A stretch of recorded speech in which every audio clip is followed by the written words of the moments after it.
Hi everyone, I hope you're doing really well. Just one more of our Facebook Live video talks that we've been doing, or I've been doing for most of this year actually. And again, I want to speak to you about one of the kings of Israel. As you may know, I'm trying to write a book on the kings of Israel at the moment, and I just want to give you a little bit of a taste of what's in the book. It won't be exactly what's in the book today, but hopefully there's, is my intention with the book, there's a lot to learn from some of these characters that we meet in the stories of the kings of Israel. And we're actually going to be looking at the last king today, the final king who sat on the throne of the southern kingdom, Judah, long after the northern kingdom of Israel had disappeared, and it's the last king we're thinking about today. So Mattaniah, you've probably not heard of a man called Mattaniah, but that was his name. That was the name he was given. Mattaniah was one of the sons of a great king called Josiah. And when Josiah died, Mattaniah was continually overlooked. His brothers, or half-brothers, more than likely, were named king instead of him. After Josiah, Mattaniah's brother Jehoahaz became king. He didn't last long because the Pharaoh of Egypt, who had the power over the land at the time, deposed him and put his own man in. And that man was called Eliakim, another brother of Mattaniah, who Pharaoh named and crowned him Jehoiakim. He lasted quite a while, but during Jehoiakim's reign, the balance of power in that area of the world shifted. It had been Assyria and Egypt as the main powers, but by the end of Jehoiakim's reign, Nebuchadnezzar was the main man. He was the king of Babylon, the new superpower on the scene. And Babylon decided they didn't want Jehoiakim in charge of Judah any longer, so they deposed him, and Nebuchadnezzar got rid of him. He was removed, and his son instead became king. His name was Jehoiachin, and he was Mattaniah's nephew. And by the time Jehoiachin became king of Judah, Mattaniah must have assumed that's it, life of obscurity.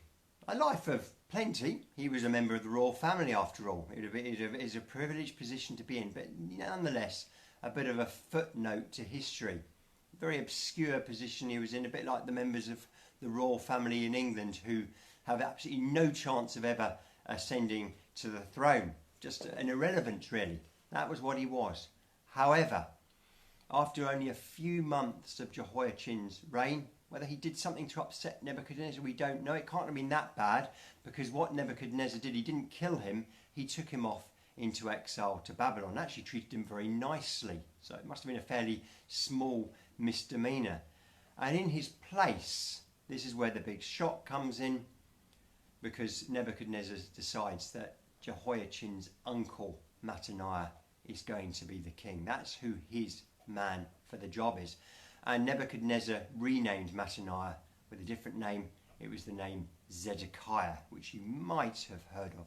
And so Zedekiah, as he's now called, unexpectedly has inherited the throne of Judah. He was the last king to sit on the throne in the royal palace in Jerusalem. An unexpected responsibility, an unexpected privilege for Zedekiah. He now has responsibility for his people. He was now a somebody. And my question to you is this: have you ever been thrust into an unexpected opportunity or challenge which you never have thought was going to come about? I'm not expecting you to say in response to that you suddenly became king. That's an unusual one. But we all in our own lives have different things that happen to us. It might be that at work the boss goes off sick, or the boss leaves suddenly, and we are given a position in the company or organisation that we never expected, that we might feel ill-equipped for, that we might feel that we cannot handle, that we might feel that we don't have the skills for. It might be something around church. With different people leaving, moving on, or not having the opportunity or the time anymore to commit themselves. And suddenly we feel called by God that we have to take on a responsibility we didn't expect. And again, we may feel ill-equipped for that.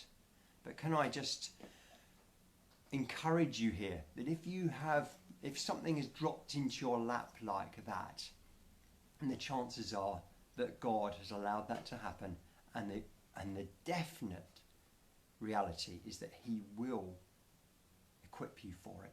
Even if you don't expect it, even if you feel out of your comfort zone, can I really commend to you that you need to embrace those opportunities, those unexpected possibilities. It could be some place in the community or a particular family,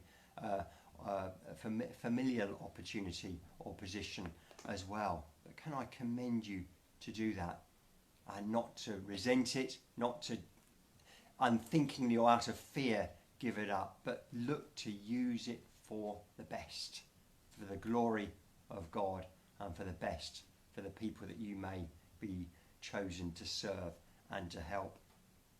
But what does Zedekiah do with his new responsibility? We can read about Zedekiah in the last chapter of 2 Chronicles and in the last chapter and a bit of 2 Kings. He also makes an appearance in the book of Jeremiah too. But this is what it says about Zedekiah in 2 Chronicles 36:12. He did what was evil in the sight of the Lord his God, and he refused to humble himself when the prophet Jeremiah spoke to him directly from the Lord. What an indictment on Zedekiah, and that sums up his reign, sadly. He didn't do any good. He squandered and spurned the opportunity given to him. He did evil, he ignored God, and he ignored God's direct word through the great prophet Jeremiah. Even when Jeremiah's words came true, even when what Jeremiah was saying was proven to be accurate and correct, he still stubbornly refused to listen. A stubborn man, full of pride and arrogance, unable to handle power or care for his people properly. It's a sad indictment on Zedekiah. Let's not be anything like him. We're very unlikely to get the sort of responsibility he had, but let's use the opportunities that come along in our lives for good, to glory God and to help others. Let's not be like Zedekiah, who steadfastly in the wrong way went his own way and made all manner of mess and mistakes. Now, to be fair to Zedekiah, he did inherit a pretty bad lot. He'd been made king, which was good, but it was definitely bittersweet. It was a bit of a poisoned chalice, if I'm honest. He was named king, but he was very much under other authority. He was at best a puppet of Babylon, having to swear loyalty to Nebuchadnezzar. And all his policies would have been governed by what they said would go. Also, the best of the people had been exiled, not just the previous king Jehoiachin, but also great people like Daniel, who made such an impact in Babylon in future years. He was left very much with the lowest people in the society by the time he became king. The creme de la creme of society had been skimmed off by the occupying, well, not quite the occupying, but the overruling empire of the day of Babylon. And also, it was very obvious that the nation's days were numbered. Judah was on its last legs. Even if he didn't listen to the prophecies and the warnings of people like Jeremiah or listen to the word of God, he must have known that the writing was on the wall. Time was running out. So we can sympathise with him that it wasn't great the situation he found himself in. But yet, if he had chosen wisely, he could have made things better. He still had an opportunity to care for his people, the remaining people. He still could have done what Solomon did in his early years and prayed for wisdom to lead his people well. But he served himself, not the people. That's what the picture we get of Zedekiah in the Bible. He should have listened to God. He actually needed to be humble and actually take the bitter pill of exile. Daniel used exile for good. Zedekiah potentially could have as well, and if he had been open to God and had lived for God, he could have been a light and a witness there. But no, he didn't take kindly to harsh words. He didn't take kindly to challenge. He didn't take kindly to rebuke. He just listened to what he wanted to hear. It's very easy to get into that trap and that mindset. He could have lessened the impact of the forthcoming judgment on Judah and Jerusalem, but he chose not to. He was too proud to listen. And he was responsible, as much as the Babylonians themselves actually, for the huge suffering that took place during his reign in the siege of Jerusalem. Hunger, starvation, even the horrific case of cannibalism. It was awful, absolutely dreadful, but Zedekiah could have chosen a different path. But he went his way. He went my way, not God's way, at every avenue, at every waypoint. He finally did the ultimate betrayal of his people by abandoning them. He fled the city when it was obvious that it was about to be taken. Of course, it was only to be caught just down the road by the Babylonian army. And then he met a dreadful and terrible fate.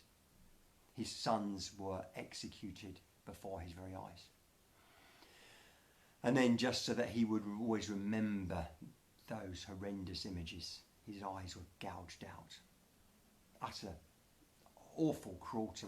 And make no mistake, let's not let the Babylonians off the hook here. They would be punished for their cruelty and their wickedness. They were, in a way, God's instrument of judgment on Judah, but they would certainly suffer for the horrendous acts that they carried out. After his eyes were gouged out, he was then taken off to exile in Babylon in chains to live out his miserable remaining days. It's a horrendous story. You might think, well, why are you bringing us down? We already feel depressed. The lockdown's coming again, and it's just not a great place. But again, we can learn lessons even in the bad times in life. We might feel we have inherited a bad lot. It might have been our family background. It might be the situation we're living in. It may be various events that have happened in our life that we struggle to let go of. It might be just that this year has been rubbish. Because it has, hasn't it? Let's be honest. 2020 has not been a great year, and it isn't a great year. But how do we use circumstances, even bad ones, for the best? How can we react in a good way to bad circumstances where we might feel, what can I do? How can I respond best? There's two ways that we can react when things go wrong, when tragedy strikes, when difficulties happen. We can either become embittered. I think Zedekiah speaks to me of someone who said, poor me, poor me, poor me. Why couldn't I have been king and had all the authority I wanted? Why couldn't I have been king in more prosperous times? Poor me seems to be the refrain of his kingship, and certainly his correspondence with the prophet Jeremiah. So we can think poor me, we can get embittered, we can become, we can hold grudges. We can make things far, far worse. Or we can choose a different way. We can ask God to help us make the best of a difficult situation. We can ask God what lessons he wants to teach us in our difficult circumstances. We can ask him to use us anyway in our situation, however and wherever and whatever we might feel ourselves in. If we choose to do this, we will know God's peace and his presence. We will know his help and his steadfast love and his guidance, his strength, even in the most difficult and trying of times. May I urge you to make the right choice. Don't make the wrong choice like Zedekiah. Make the right choice. Ask God to help you use your moment, your moments, your days for the best. Ask him to help you. Ask him to show you the way that you can truly live for him, even when life is tough, even when it might seem very, very hard that we are being pushed into a corner. Make the right choice. Choose to serve God, to honour him, to do what's right, to live for him always, no matter what. May God bless you all. Have a great day.